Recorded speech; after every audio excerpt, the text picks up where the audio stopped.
before membership. At syempre, ako ulit ay si Prof. Energizer ng Cascaro. Okay?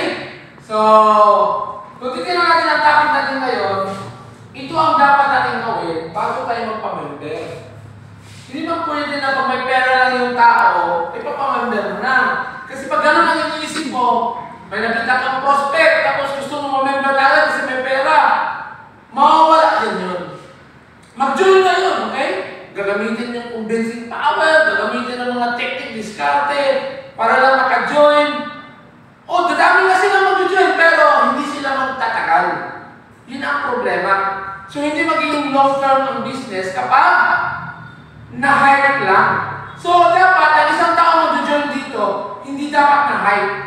Kaya hindi maganda na mag-join siya kasi pinakitaan ng kotse, pinakitaan ng pera, parang nagkakaroon lang ng mga diskartihan. Okay, mag-join, kikita ka ng malaki sa simula. Pero darating ang panahon, mawawala din sila. At marami na akong na-witness ng mga grupo, na-witness ng mga leaders na nawalan sila ng mga taong nag-join sa kanila. Bakit? Na-hype. Nadala lang sa tinatawag na na-attract lang kasi may kotse, may pera, okay? Pero ito, mawala din. Pag gano'n ang isang sitwasyon, hindi siya network marketing na legal.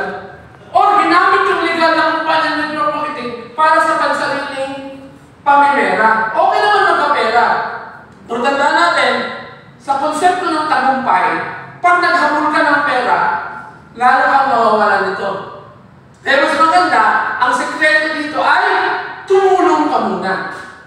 Bigyan mo sila ng pag-asa na magbago ang buhay nila, magbago ang kanilang pananaw, magbago ang kanilang kaisipan, magbago ang pag-uugali, kasi darating lang ang pera. Isipin ang pera, reward ito eh. Ang pera kasi resulta lang ito. Dapat lang i-focus natin ano yung proseso na dadaanan para dumating yung pera. Kasi kung nag-focus natin sa pera, walang mangyayari. Hindi mo matatagalan ang proseso. Dapat dumaan ka sa proseso. Kanina may napanood akong isang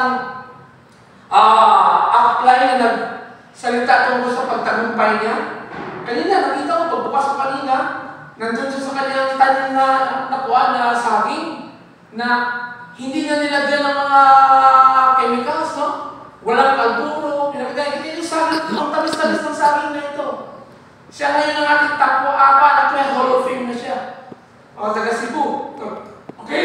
Sabi niya, ang tamis ito, tinikman niya, ang tamis talaga. Kasi dumaan sa proseso. Hindi pinadali. Okay? Kasi dapat makadaan mo ng mga kamalian, makarealize sa kamalian. Okay? So, ganoon dapat ang utak ng isang tao na mag-join dito na willing siyang dumaan sa proseso. Willing siyang matuto.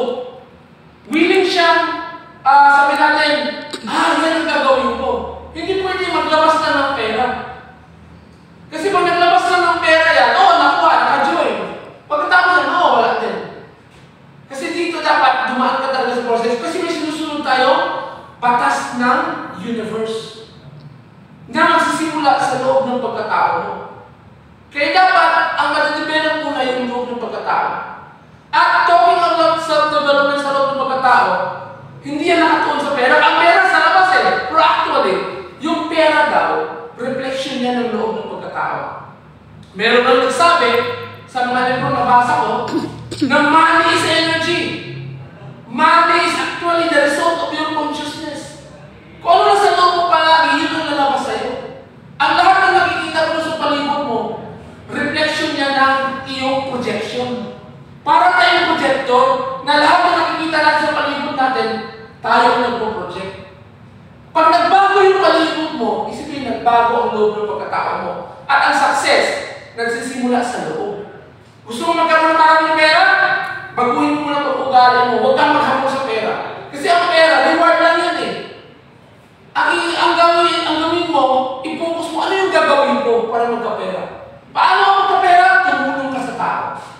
At ang pagtulong sa tao, dapat tingnan mo ano kailangan niya. At huwag kang basta-basta magpapasok ng tao kasi may dapat kang sabihin sa kanya. Panag-oo siya. Sabi mo, willing ka bang mag-training? Willing ka bang baguhin ang pagkaugali mo? Willing ka bang umattend ng mga training? Pag nagsabi siya, yes! Itanggapin mo yung pera niya. Pag hindi, huwag mo siyang tanggapin. Kasi that's part of the qualification na ginagawa mo sa kanya. So, introduction natin ito sa tinatawag na preparing, dealing, and qualifying prospects before membership. Kailangan i-qualify mo siya. Para siya nag-apply ng trabaho, okay? Dapat i-check mo kung pwede ba siya. Hindi lang dahil may pera siya. Ang pera niya, papasok na yan later on pag qualified siya. Pakinggan nyo ang detalye sa susunod nating video.